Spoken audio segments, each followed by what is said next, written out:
And good afternoon. You're listening to Ken Hudnall. This is the Ken Hudnall Show. Coming to you from our studios right here in exciting El Paso, Texas. Gateway to the Old West and the most haunted city in the country. Well, today is April the 3rd, 93rd day of this new year. Only 272 days remain to the year's over with, and we'll start a new one. Holidays observances. Don't go to work unless it's fun day. National Inspiring Joy Day. World Party Day. And Pony Express Day.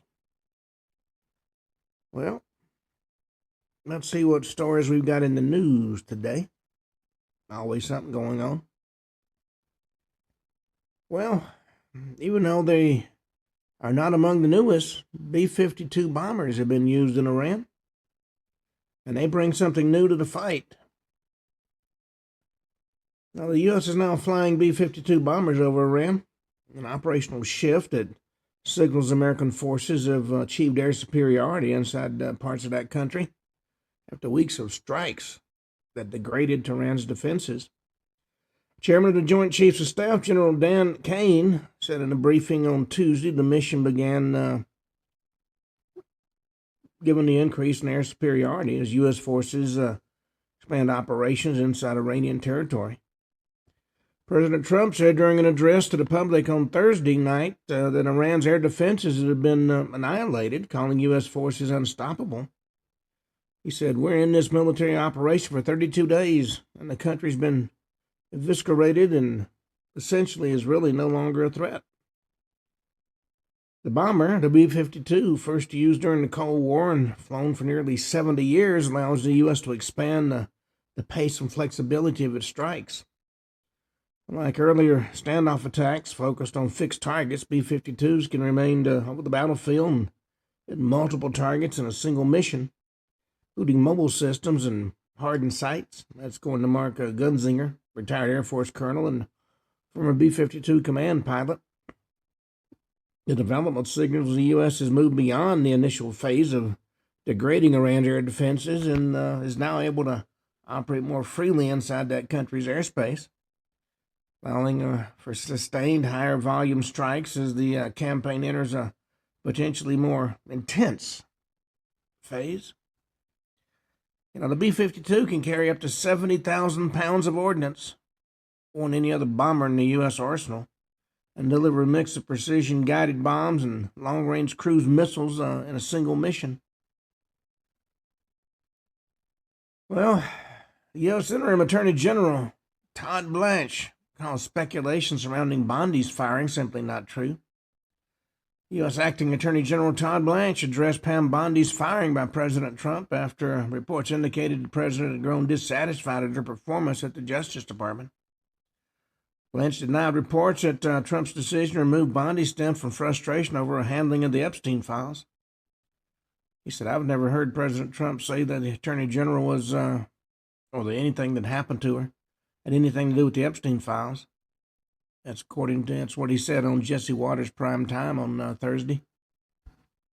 Bondi's ousting marked President Trump's second cabinet shakeup in just a month after he fired and reassigned DHS Secretary Kristi Noem on March the 5th. Blanche also dismissed a Daily Mail report that Trump believed Bondi tipped off Representative Eric Swalwell, a Democrat of California, before the FBI's plan to release files on Christine Fang, a Chinese spy he was formerly associated with. He told Fox News, "I don't believe that for a second. Absolutely, positively not." The New York Times reported that Trump was unhappy with her handling of the Epstein files. Blanche denied that report, saying he and Bondi handled the assignment and the Epstein files should not be the focus for a Justice Department moving forward. He said, "What happened when the president signed the Transparency Act is the Department of Justice has now released all the files with respect to the Epstein saga. Attorney General Bondi and I appeared in front of Congress voluntarily a couple of weeks ago to answer any questions they had. We've made every single congressman, senator available to come and see any document redacted and unredacted. He said, I think to the extent that the Epstein's files are the part of the past year of the Justice Department, it should not be part of anything going forward. And Trump did confirm Bondi's ousting in a True Social post on Thursday, writing she was a great American patriot and a loyal friend, and saying she'll transition to a role in the private sector. Lance also praised the former Attorney General for his service to the DOJ. He said, "We're a better Justice Department. We're safer as a nation, and we should all be very grateful to the Attorney General for her sacrifice for this country and for what she did." That's part of his presentation on Jesse Watters' primetime. Well, Americans have been warned of potential attacks at vacation destinations as border crossing exit fees double. U.S. Embassy in Cairo has issued a security alert for Americans in Egypt following regional developments related to military operations in Iran. State Department's travel advisory for Egypt remains unchanged at level 2, exercise increased caution, with do not travel guidances for the northern and middle Sinai as well as parts of the western desert, the alert says. The alert posted Sunday warned of Iranian-aligned actors who've expressed interest in planning and carrying out attacks in the region. Potential targets include religious sites and tourist sites and transportation centers and malls and restaurants and resorts and roadside checkpoints. And while conflict continues in the region, many are still seeking to evacuate the Middle East. The U.S. State Department warned travelers that fees at the Taba border, a commonly used exit point for Israelis, has doubled. As of March 28th, U.S. citizens can enter Taba on a 14-day free visa on arrival if you plan to stay inside the Sinai area. That's according to officials. This free visa on arrival would be used by Americans departing Egypt from Taba or Sharm el-Sheikh International Airport without transitioning through Cairo. Advisory notes, unless you plan to stay at a hotel next to the land crossing and return to Israel, all travelers have to now pay $120 to exit the Taba border crossing facility into Egypt, including to subsequently fly out of Taba International and Sharm el-Sheikh International airports. Anybody planning to travel outside the Sinai must obtain a 30-day visa on arrival at the Taba land crossing for $30. Obtain a letter of guarantee issued by an authorized travel agent for $20 or $25, and pay the border crossing exit fee. Well, it's getting more expensive no matter where you go. Well, Democratic battle pits moderates versus progressives for the soul of the party. Democrats are undoubtedly favored to retake the House in November's midterms, and their odds of taking the Senate have jumped in recent weeks. Political betting site Polymarket gives Democrats an 86% chance to take the House, and now they even have a slight lead in the Senate.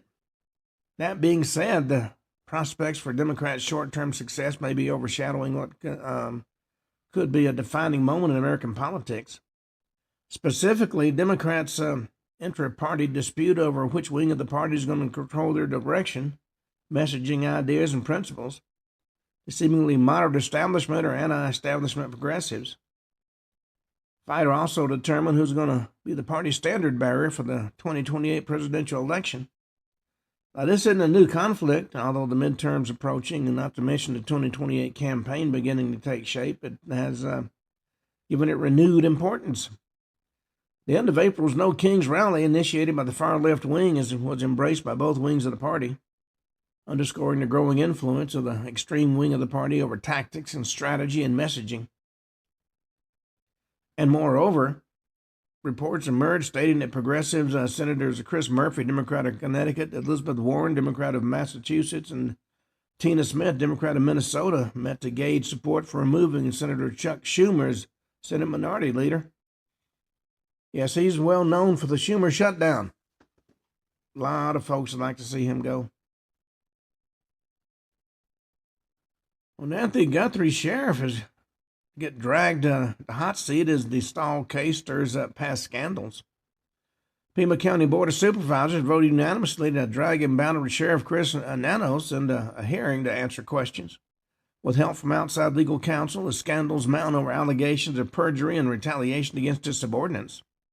And as the search for missing Nancy Guthrie enters its third month with no resolution, not only is he facing renewed scrutiny from local leaders over his portrayal of his early career history as his department seeks answers in the disappearance of Guthrie, the mother of Today co-host Savannah Guthrie. While some critics have blasted Nanos over his handling of the 84-year-old suspected abduction from her home on February 1st, others have unrelated concerns, including allegations of perjury in a deposition tied to a recent First Amendment lawsuit filed by one of his own deputies. Pima County Board of Supervisors voted unanimously to have the sheriff come in and answer questions about his work history, along with issues regarding his management of personnel and internal affairs and other leadership issues in the department. That's according to public records. Well, mystery drones that many say are no mystery are a dangerous threat to national security. Reports about multiple unauthorized drones over Barksdale Air Force Base and Fort McNair should alarm every American. Up to now, no threat's been identified. If this was happening overseas, we'd call it pre-operational surveillance. At home, we're calling it a mystery. It's only a matter of time till a credible threat presents itself. What's most alarming is we can't definitively answer who's flying those drones. All it's going to take is one single drone to slip through our defenses and kill an American to cause massive strategic damage to our country. A lot of folks have been advocating for somebody to do something about it for years and still feel like legacy bureaucrats and policymakers are waiting for an American to die before doing something. And that's clearly unacceptable. American people deserve better. Unauthorized drone incursions over military installations have been rising for years. All it's going to take is one drone slipping through our defenses to kill an American and cause massive strategic damage. Waiting for that moment to act is unacceptable. These drones are not toys. Their ability to operate over sensitive locations is not an inconvenience. It's a national security failure hiding in plain sight. These are not exotic systems. They're commercially available drones, cheap, accessible, and increasingly capable of executing sophisticated missions without triggering legacy defenses. We'll see if anybody can figure out what they are. Well, Elizabeth Hurley is back in the news. She's wowing on a red bikini bottom and a sweater as she credits one daily habit for ageless appearance. And she's getting very playful on social media. 60-year-old Austin Powers star proved age is just a number in the new set of photos posted on Instagram. They feature her lounging in bed on a pair of red bikini bottoms and a white sweater. She said, I don't personally guzzle weird green juices or take a load of supplements, but I've drunk 2 mugs of warm water first thing every morning for as long as I can remember, and I swear by it, and it's free. In one of the photos, the actress is lying on her side with one arm over her head as she flashes a smile toward the screen, lounging in bed with a full face of makeup, including glossy lips and pink eyeshadow and bold lashes. Another photo shows her standing in front of a wall with the same outfit on, smiling at the camera. She poses, one arm bent behind her head, lifting the sweater just a bit to show a glimpse of her stomach. She said, well, this truthful advice from a natural woman of beauty, one fan said in the comment section. Another said, looking like that at your age, I'll drink a gallon of warm water every morning. Well, we'll see if it continues to be successful for her. Well, Kamala Harris has been ripped over a video previewing Trump's speech she claimed she wouldn't watch. Said she's going to sit this one out. Former Vice President Kamala Harris drew a sharp rebuke from conservatives on social media on Wednesday when she previewed President Trump's address to the nation on Iran. She said he brought America into a war that people don't want. He put American troops in harm's way, costs are rising by the day, and meanwhile, he's done nothing to address the needs of the people of America, she said. That was her post on X before President Trump's Wednesday night speech to the nation. A speech Harris says in the video she won't be able to watch. Harris predicted Trump would attempt to claim victory in Iran, but the reality is we're watching what he does instead of listening to what he says. That video, viewed almost 3 million times on X, was widely panned by conservatives who pointed to high prices during the Biden administration, other criticisms of the administration, and Harris's political ambitions. According to Republican Representative Tom Emmer, it's pretty disgraceful for you to claim President Trump's done nothing to meet the needs of the American people. And here's the truth. He's cleaning up the chaos you caused here in the U.S. and across the globe, is making America great again. And on top of that, he has the guts to confront the Iranian regime, the largest state-sponsored terrorism in the world. The time off hadn't made her any smarter, according to America First legal senior advisor Ian Pryor, during a post on X. And according to former White House Chief of Staff Mark Meadows, she still wants to run for president again. Well, we'll see what happens with that. Well, Army Chief of Staff was ordered to retire immediately as Hegseth continues his Pentagon shakeup. War Secretary Pete Hegseth asked Army Chief of Staff General Randy George to step down and take immediate retirement Thursday in a sweeping leadership shakeup as the U.S. military remains engaged in combat in Iran. Senior War Department official told Fox that Hegseth called George Thursday and asked for his immediate retirement, saying it's time for a leadership change in the Army. Chief spokesperson Sean Parnell said in a statement on X, General Randy George will be retiring from his position as the 41st Chief of Staff of the Army effective immediately. The Department of War is grateful for General George's decades of service to our nation. We wish him well in his retirement. Army official told Fox News Hegseth didn't give George any reason for asking him to step down. George is the Army's top uniformed officer and a member of the Joint Chiefs of Staff, nominated by President Biden and confirmed by the Senate in 2023. He's been expected to serve a 4-year term through roughly 2027. Prior to becoming Army Chief of Staff, George, a career infantry officer with combat tours in Iraq and Afghanistan, served as senior military assistant to Defense Secretary Lloyd Austin from 2021 to 2022, according to his official biography. General Christopher Leneve, Army's Vice Chief of Staff, is going to serve as acting chief, according to a senior War Department official. The move underscores growing tensions between Hegseth and Army Secretary Dan Driscoll. There's always something going on at the higher levels. Well, the Artemis II crew describes life aboard Orion spacecraft on the historic journey to the moon and back. NASA's Artemis II crew is on its way to the moon, giving Americans a first-hand look at life aboard the spacecraft as they travel further from Earth than any crew in more than half a century. And it is interesting, as one person commented, kind of says something. This mission started on April 1st. We'll see if it really has any impact on operations. Astronauts Reed Wiseman, Victor Glover, and Christina Koch of the U.S., along with Jeremy Hansen of the Canadian Air Space Agency, boarded a 322-foot-tall Orion spacecraft and lifted off at 6:35 p.m. Wednesday from Kennedy Space Center in Florida. Artemis II crew is expected to travel around the moon and back. No talk about landing again, which makes you kind of wonder. Speaking with Fox News, Trace Gallagher Thursday night, the 4-person crew described what it's like to be part of a mission sent to carry astronauts further from Earth than any crewed flight since the Apollo era, and what life aboard Orion's like as they begin their 10-day journey. No difference between up and down. So, yes, I've been sleeping with my feet there and my head down here, and it's very comfortable, according to mission specialist Christina Koch. I think I'll probably stay there the whole mission unless somebody kicks me out. But finding out how to make this space capsule a home. Pilot Victor Glover said he was surprised when the crew got to go for lunch, turning the mission into reality. We like to say that we're prepared for without having any expectation, but in the back of your mind, you kind of hope you're launched, he explained. And that's when we got really close. It was like, well, wait, we're getting ready to go to space.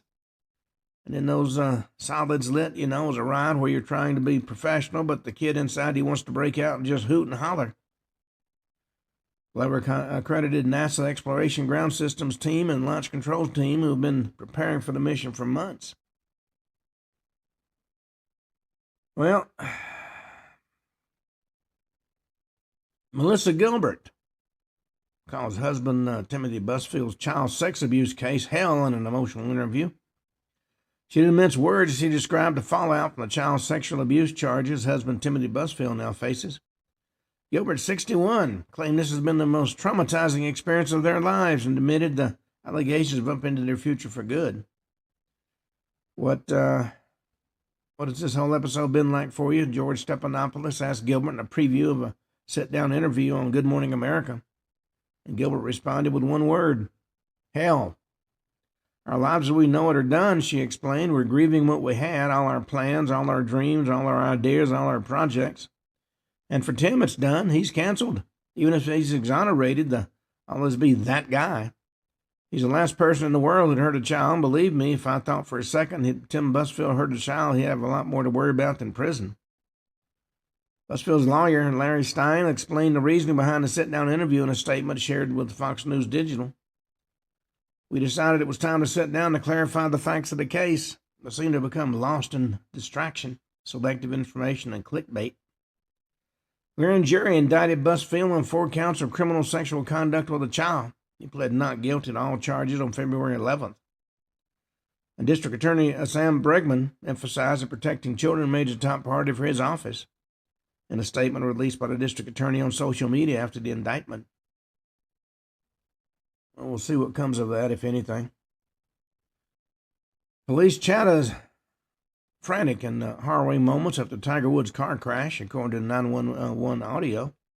Conversation among police after Tiger Woods crashed a car with allegedly under the influence has been released, finally. 911 audio reveals that police claim the witnesses who originally called to report the crash was from Sirius XM. According to a sheriff's office representative, I have a caller on the line reporting from Sirius XM regarding a vehicle accident. Somebody else said, I have Sirius XM on the line advising that a black Range Rover appears to be involved in the collision. At that point, appearing concerned about the state of the driver, the 911 operator asked, okay, have you been able to get a hold of the driver or not? Sheriff's office representative responded and said, no, ma'am, we haven't gotten any voice response from him. Woods was arrested for driving under the influence after appearing to cause a crash in Florida that resulted in his vehicle rolling over. That's according to Martin County Sheriff John Budensick. Well, Laura Ingraham has made it her mission to make sure people understand both parties. The problem is with the Democrats especially, what they say is not necessarily what they mean.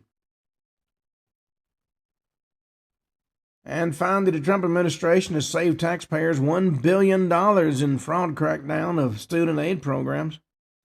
Department of Education announced Thursday it saved American taxpayers more than $1 billion by aggressively eliminating fraud, waste, and abuse within federal student aid programs. The department's new report takes aim at all previous policies, claiming that while citizens must present identification to board a flight or rent a car, Biden administration required identity verification for less than 1% of students applying for federal financial aid. That ill-informed decision created a prime opportunity for fraudsters to exploit the free application for federal student aid, form and steal taxpayer funds. That's according to the department in a press release. These lax standards allowed bad actors to divert and aid intended for low and middle income students. I remember, good Lord, over 45 years ago dealing with student aid program. And finally, VP Vance is going to meet with Viktor Orban in Hungary for days ahead of foreign nationals, that foreign nation's elections. U.S. Vice President J.D. Vance will visit Hungary next week, where he'll meet with Hungarian Prime Minister Viktor Orban days ahead of the country's parliamentary elections. The VP and his wife, Second Lady Usa Vance, will visit Budapest from April 7th to 8th, according to a release from his office circulating on social media. We'll see if anything comes of that. Well, yesterday, we were into our second day of what I'm calling dead witnesses. It's the fallout from the John F. Kennedy assassination in 1963. Very few people realize that in addition to the death of the president, a lot of the witnesses, investigators, journalists, also died of unexplained causes. In the decades after the assassination of John Kennedy, multiple official investigations claimed to have examined the crime exhaustively. Volumes have been written, exhibits have been cataloged, testimony has been transcribed. Now, the appearance of thoroughness was unmistakable, but what was missing was just as unmistakable. None of the official inquiries treated the deaths of witnesses and investigators or associated figures as a subject worthy of systematic investigation. That phenomena, which we documented in a book called Dead Witnesses, the steady disappearance of inconvenient voices, was treated not as evidence but just as noise. And that choice wasn't accidental. Now, at the request of President Johnson, who took Kennedy's place, the Warren Commission was convened with a clear objective. Their one and only job: determine whether Lee Harvey Oswald acted alone and reassure a shaken nation that no broader conspiracy existed. They weren't given a job of determining who assassinated the president. They were given a job of determining, was it just Lee Harvey Oswald? Its mandate was not to investigate into intimidation, suppression, or post-assassination consequences. As a result, the commission focused almost exclusively on reconstructing events up to and including November 22nd, 1963. Anything that happened after that date was considered irrelevant. And witness credibility was evaluated in isolation. Conflicting accounts were reconciled through selective emphasis rather than confrontation. When witnesses died, recanted, or became unavailable, those developments were treated as unfortunate but inconsequential. At no point did the commission ask the most basic investigative question: why are so many people connected to this case disappearing? In criminal investigations, witness tampering is not a peripheral concern. It's a core indicator of organized wrongdoing. When witnesses die, investigators normally assume risk until proven otherwise. In the Kennedy case, the opposite assumption prevailed. Deaths were explained away individually. No aggregate analysis was attempted. No pattern recognition was applied. The result was a structural blind spot that allowed the broader implications of witness mortality to vanish from consideration. This wasn't simply an oversight. It was a methodological choice. They didn't want to look at it. Years later, renewed investigations promised a deeper look. The House Select Committee on Assassinations revisited aspects of the case, acknowledged the likelihood of a conspiracy. But even then, the committee stopped short of examining witness deaths as a coherent phenomena. By the time of the House Select Committee on Assassinations, many key figures are already dead. Others were scheduled to testify and died shortly before doing so. These developments were noted, but they weren't interrogated. And once again, the deaths themselves were treated as background conditions rather than investigative leads. One explanation for this persistent omission lies in institutional self-protection. To examine the deaths of a witness would have required investigators to ask uncomfortable questions about law enforcement conduct and intelligence agency involvement and failures of protection. It would have required acknowledging that the system may have responded defensively and even aggressively to perceived threats. Such an inquiry risked destabilizing the very institutions conducting the investigation. As a result, it was safer not to look. Now, official reports repeatedly emphasize closure, the language of finality. Words such as resolved and unexplained and concluded appeared throughout the investigative summaries.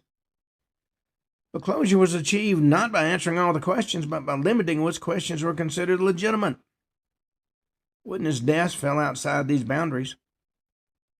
By defining the assassination narrowly, official investigations insulated themselves from the implications of what happened afterwards. The result was a history that appears complete but is structurally incomplete.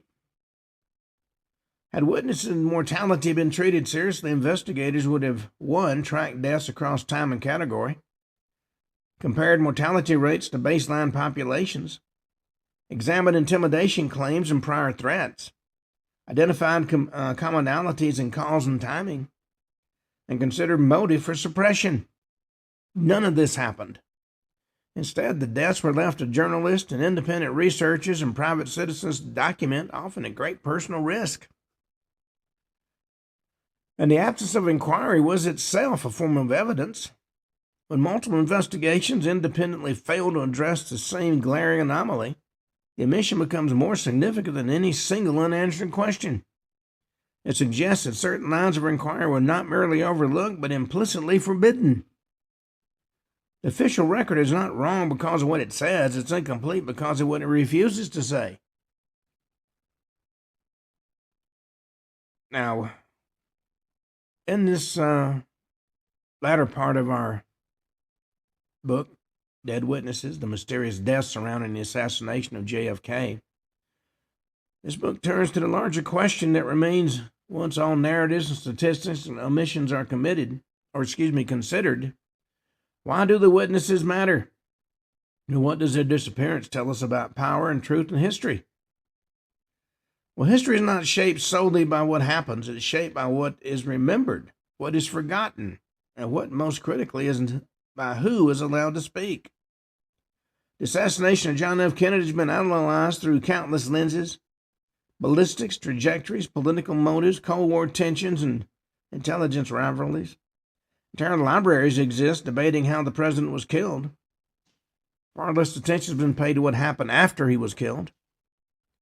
And we focus not on the gunman, real or alleged, but on the people who stood closest to the truth and then vanished from the historical record.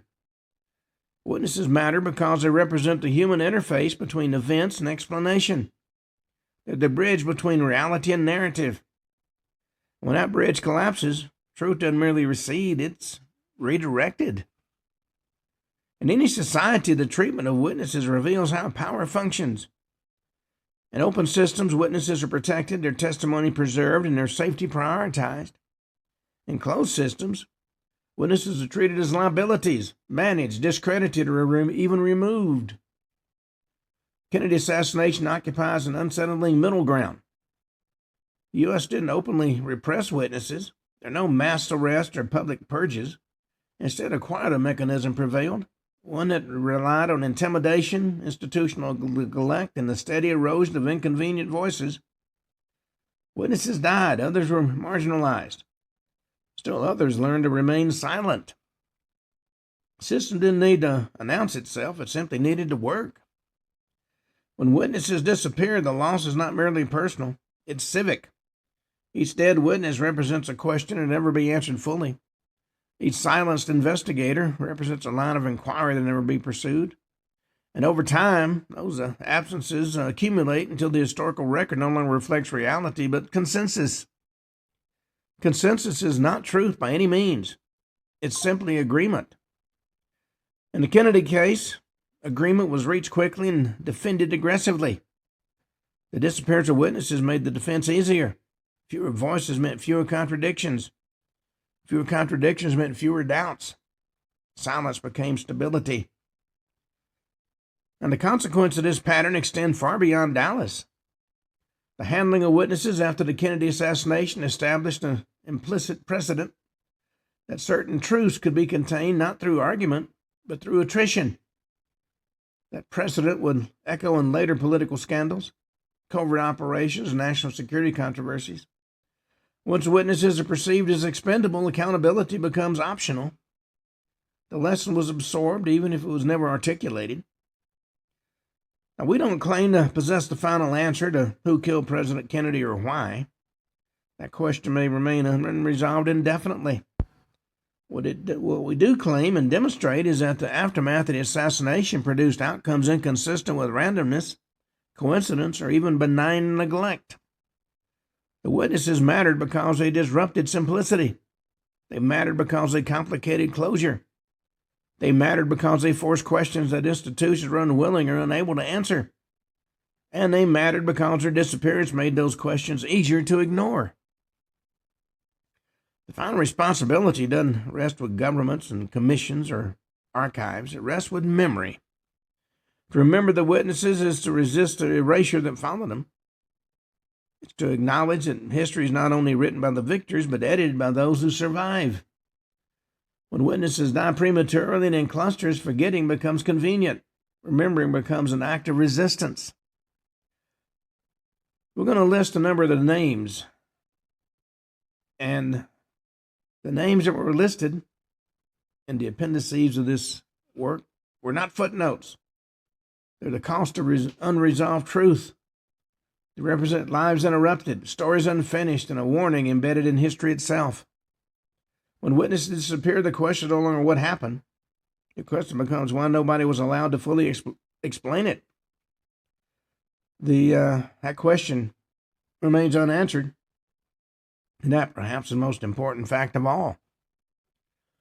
Every generation inherits unanswered questions, and most of those questions fade with time, softened by distance and dulled by repetition. But a few, though, refuse to disappear. Not because they're sensational, but because they reveal something enduring about power and its relationship to truth. And the assassination of John F. Kennedy is one of those questions. Now, we haven't attempted to solve the assassination in the traditional sense. We've not offered our work to bring up a new gunman, a single hidden mastermind, or a final diagram that claims to explain everything. Instead, we've documented something far more verifiable and far more troubling. What happened to the people who stood closest to the truth after the shots were fired? Witnesses died. Investigators disappeared. Journalists were silenced. Questions were closed before they were answered. Now, what emerges is not a neat conspiracy, but a recurring outcome. Again and again, individuals who complicated the official narrative didn't remain available to complicate it for long. Some were eliminated through violence, others through intimidation, professional destruction, or neglect. Some simply vanished into obscurity, their testimony buried beneath the weight of institutional certainty. This pattern didn't require a single command structure, didn't require coordination in the traditional sense. Systems often protect themselves instinctively. Threats are recognized, pressures applied, and outcomes archived without formal orders. Silence can be enforced without ever being declared. Well, the lessons of dead witnesses is not confined to 1963 by any means. Modern history is filled with examples in which whistleblowers, inconvenient experts, and disruptive witnesses face consequences disproportional to their actions. Careers end, reputations are destroyed, lives are upended. The methods change with time, but the objectives remain the same. Contain uncertainty, preserve authority, restore narrative control. And that makes the Kennedy case unique. It's not that witnesses were silenced. It's that the silencing occurred in plain sight, usually on national TV. And then that silencing was normalized. The public was encouraged to move on, to accept closure without resolution, to treat skepticism as pathology rather than civic responsibility. And over time, the question shifted from what happened to why are you still asking? That shift may be the most enduring legacy of the assassination. Remembering the witnesses is an act of refusal. It refuses the idea that history is complete simply because it's declared to be complete. It refuses the notion that truth is whatever survives the longest. And it refuses to accept that the disappearance of dozens of relevant voices is unworthy of explanation. The witnesses mattered because they stood between reality and mythology. They mattered because they were human, imperfect, and inconvenient. And they matter still because what happened to them tells us as much about power as what happened in Dealey Plaza. Silence is not the absence of sound. Quite often it's the presence of force. Well, I've got a fully expanded, as much as we could, master list of individuals connected to the assassination of John F. Kennedy. We document individuals who died prematurely, violently, under disputed circumstances after having connected, directly or indirectly, to the assassination of President Kennedy. Inclusion doesn't assert causation. It records proximity, timing, and outcome. Number one on our list of inconvenient witnesses, I guess you could say, is Lee Bowers. He was a railroad tower operator. He saw suspicious activity behind the grassy knoll fence. He died in 1966 of a mysterious automobile accident. He reported seeing two men behind the fence immediately before the shooting and noted a disturbance consistent with gunfire. He died 3 years later in a single car crash. Forensic investigators questioned injuries and didn't align with the reported severity of the accident. Of course, number two on anybody's list would have to be J.D. Tippit, member of the Dallas Police Department. Allegedly encountered Lee Harvey Oswald, and he died from a gunshot wound supposedly inflicted by Lee Harvey Oswald. Tippit was killed approximately 45 minutes after the assassination. Witness descriptions conflicted, ballistic evidence was disputed, and his death rapidly transformed Oswald into a cop killer, accelerating narrative closure. Now, number three that raised a lot of questions in a lot of people's minds was Dorothy Kilgallen, a syndicated columnist, the only reporter to privately interview Jack Ruby. She died in 1965. Her death was ruled an accidental overdose. She stated she was writing a book exposing the truth about the assassination. She was found dead under circumstances inconsistent with her habits. All of her notes and her manuscript she was working on had vanished. Then George de Mohrenschildt, geologist, intelligence-connected socialite. He was a mentor and close associate of Oswald. He died in 1977 of a supposed suicide. He was scheduled to testify before the House Select Committee on Assassination the day after his death. His intelligence connections and relationship with Oswald made his testimony potentially explosive. Then David Ferrie, pilot, intelligence leak figure, and known associate of Oswald. He died of 1967. Death immediately ruled to be the result of natural causes. Found dead with conflicting autopsy indicators and suspicious notes. His death occurred as renewed investigative activity intensified in New Orleans into the connection between people in New Orleans and the assassination of President Kennedy.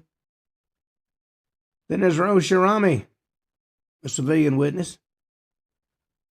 She reportedly predicted the assassination days before it happened. She was killed in 1965, hit by a vehicle. Her warnings of the assassination were documented by police but dismissed. Her death ended further inquiry into her claims. Nobody wanted to look at it after that. Then we had Jim Koth, reporter, very close individual to Jack Ruby.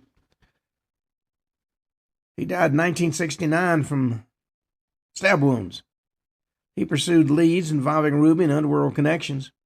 His murder was never satisfactorily resolved. Next one on our list is Roger Craig, a Dallas County deputy sheriff. He saw Oswald leave the schoolbook depository in a Nash Rambler with somebody else. He died in 1975 of supposed suicide. Prior to his death, he reported harassment, professional retaliation, and attempts on his life. His death coincided with renewed interest in the assassination. Then we got Mary Pinchot Meyer, socialite, intelligence figure. She was said to be having an affair with President Kennedy, and she was quite an attractive young lady.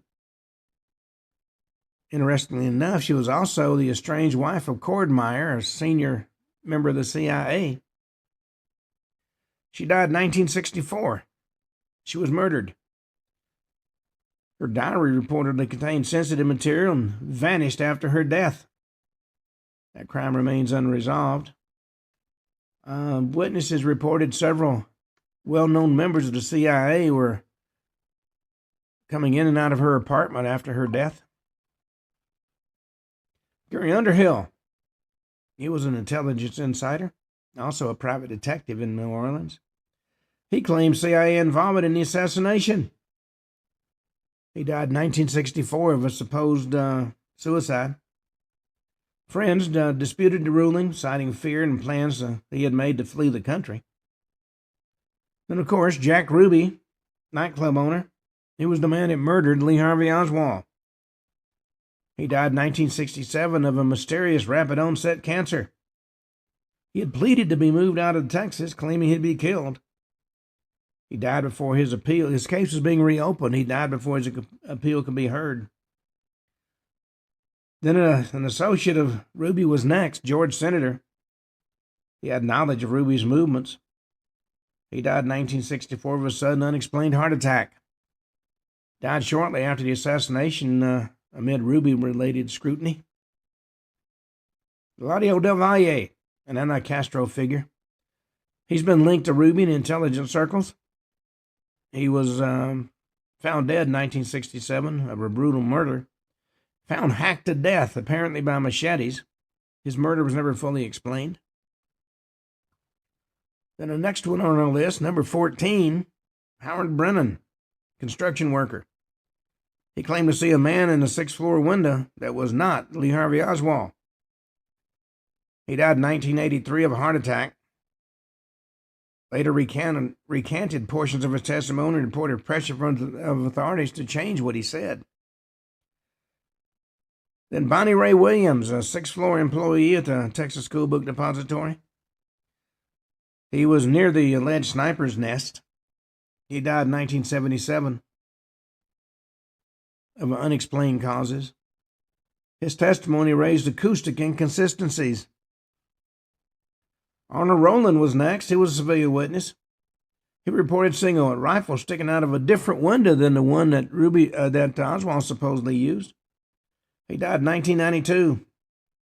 His testimony contradicted official sniper location. He died of unexplained causes.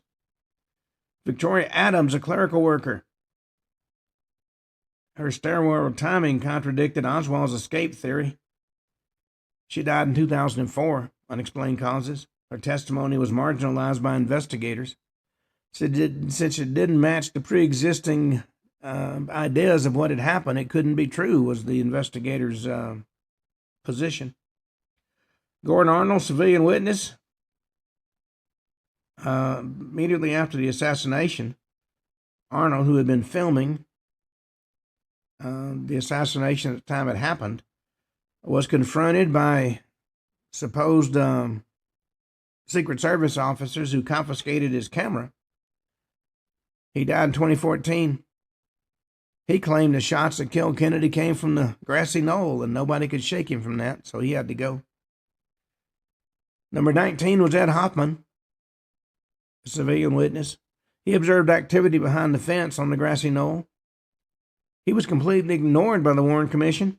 He kept trying to raise his points. He died in 2001 of an unexplained death. James Teague, bystander. He was injured by a bullet fragment. His injury implied an additional missed shot. Well, he wouldn't shut up, so he died in 2014. S.M. Holland, a railroad worker.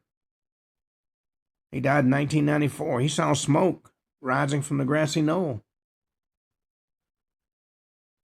that he said came from a rifle. Buddy Walters, a police officer, he expressed doubts about the official investigation. He was shot and killed in 1964 by an unknown person or persons. John Marshall Smith, deputy sheriff. He claimed pressure to falsify an identification. He died in 1981, also of unexplained causes. Guy Bannister, intelligence-linked investigator, was tied to Oswald in New Orleans. He died in 1964 of a supposed suicide.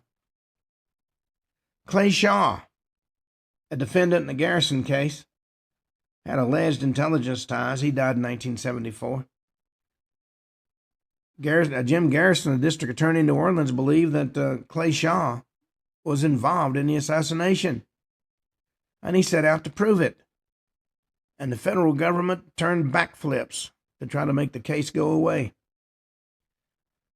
The next one on our list is Sam Giancana, organized crime leader. Supposedly, he was involved in some CIA and mafia related plots to kill the president. He was murdered in 1975. Unknown killers. Johnny Rosselli. He was a mafia CIA intermediary involved in the anti-Castro operations. He was killed in 1976 and dismembered. I think he was the one found floating in a barrel out in the ocean. Charles Nicoletti, mob enforcer. He had alleged ties to Dallas. He was shot dead in 1977. Case was unsolved. Richard Case Nagel, former intelligence asset. He claimed he knew the assassination was going to happen. He died in 1995. All the notes and records he supposedly had put together had vanished. William Sullivan, assistant FBI director. He was involved in internal intelligence conflicts. He died in 1977 of a hunting accident. Charles Givens, Texas School Book Depository employee. His testimony placed Oswald on the 6th floor shortly before the assassination. He died in 1988. His testimony evolved over time and increasingly aligned with the official narrative. Critics noted inconsistencies in his early statements compared to later testimony. He lived under sustained scrutiny and pressure for decades. Ralph Paul, Ruby associate. He was connected with Ruby before and after the Oswald shooting. He died in 1964 of a heart attack. He provided inconsistent accounts of Ruby's movements. He died suddenly less than a year after the assassination, ending in further clarification. Then we have Karen Carlin, one of the dancers acquainted with Ruby. His nightclub, which was a mob hangout, was actually atop this dancer facility. And Karen Carlin was one of the dancers acquainted with Ruby. She had social and professional contacts. She died in 1963 of suspicious circumstances. She was supposedly distraught and fearful after the assassination. Her death was ruled unsuspicious, though questions did remain. Joe Chavello, organized crime figure. He died in 1970. He was connected to Ruby and the Dallas underworld. His death was ruled to be caused by natural causes.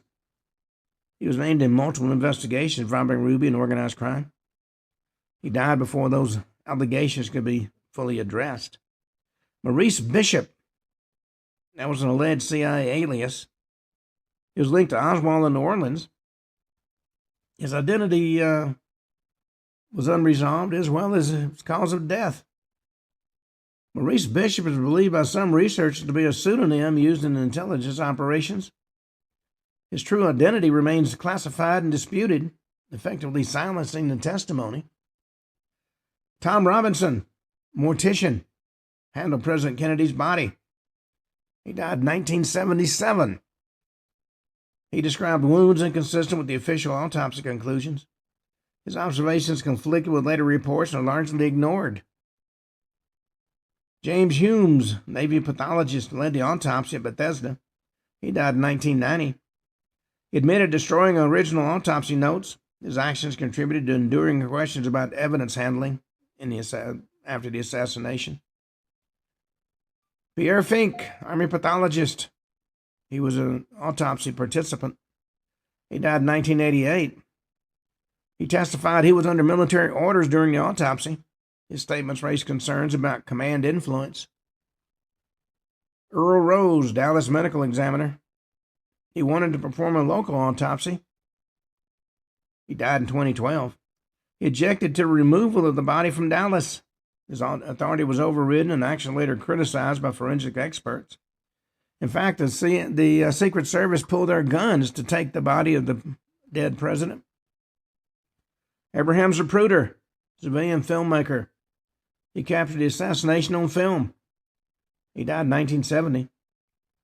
Zapruder was deeply traumatized and reportedly pressured regarding his film. His footage became central to our later analysis. It was actually bought by a major magazine and kept out of circulation for decades. William Greer, Secret Service agent. He drove the presidential limousine. He died in 1985. His actions were questioned by critics. He avoided public scrutiny and largely refused any interviews. Clint Hill, Secret Service agent.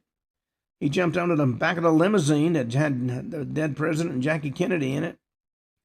He died in 2025 of so-called natural causes. He survived but suffered lifelong trauma, including as a control witness who lived despite proximity to the assassination. Joe Molina, Dallas police officer. He reported gunfire from the knoll. He died in 1968 of a sudden illness. His statements conflicted with official conclusions were later minimized. Jean Newman, civilian witness, heard shots from the front of the motorcade. She died in 1980. Her testimony supported multiple shot theories. He later withdrew from public discussion. James Outgen, press photographer, took photos of the fatal moment. He died in 1991. His image raises questions about shooter location. He faced pressure to reinterpret what he saw to fit with the official narrative. Orville Nix, civilian cameraman. He filmed from the opposite angle. He died in 1972. His film suggested activity near the knoll. Portions of that film were conveniently lost or withheld from public view. Bill Newman, civilian witness, standing near Kennedy at the time of the headshot. He died in 2011. He described shots coming from the front. His account was later softened in official summaries, so it didn't conflict with the official narrative. Joe Smith, patrol officer, pursued a suspect near the knoll. He died in 1970 of a heart attack. Reported suspect activity inconsistent with the lone gunman theory. Thomas Buchanan, author and researcher. He did early conspiracy research. He died in 1971. He argued intelligence involvement. His work was dismissed during his lifetime and later reassessed. And Elmer Moore, civilian witness. He observed suspicious activity near the grassy knoll. He died in 1966 of an accident. His statements were taken briefly and never followed up on. His death ended further inquiry, of course. Well, on that note, we come to the end of today's show and the end of our investigation into the mysterious death of people surrounding the assassination. On Monday, we'll have a new topic. Until then, this is Ken Hudnall for the Ken Hudnall Show saying have a truly great weekend.